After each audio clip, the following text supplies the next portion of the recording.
Kwa hiyo kinachoiwa Simba mpaka sasa hivi ambacho viongozi walioko madarakani wanaweza wakakaa mpaka wafe ni kutengeneza makundi ya unafiki ndani. Kuna kundi Mangungu, kuna kundi Magori, kuna kundi Tayageni, alafu kuna kundi lisilokuwa na upande wowote.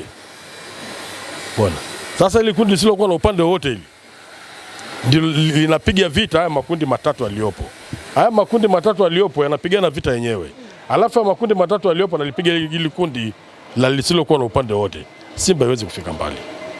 Tutaendelea hivi hivi.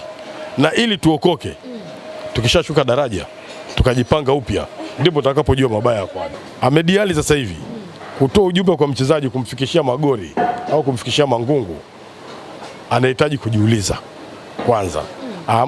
Akiamka Mangungu amecheka ndio ataongea naye. Magori akiamka amecheka ndio ataongea naye.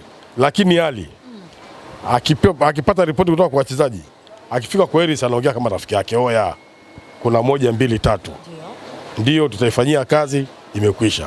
Lakini Ahmed Ally mpaka aende shikamoo mzee, habari za nyumbani, mama ameamkaje, nini, asikilize maongezi yake anavyoitikiwa ndio afikishe ujumbe.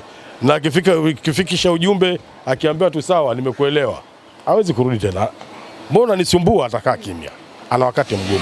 Ile timu inahitaji vijana. Waga mimi siishi kwa propaganda. Mimi nataka niishi kwa uhalisia. Kwa hiyo ni maneno ya propaganda tu anayoongea, anawajaza tu kwenye mfumo, wanajiona kwamba ni kweli kuna kinachoendelea. Lakini hakuna cha jasusi wala nini. Natumaini kukosa ubingwa kuwaumizi.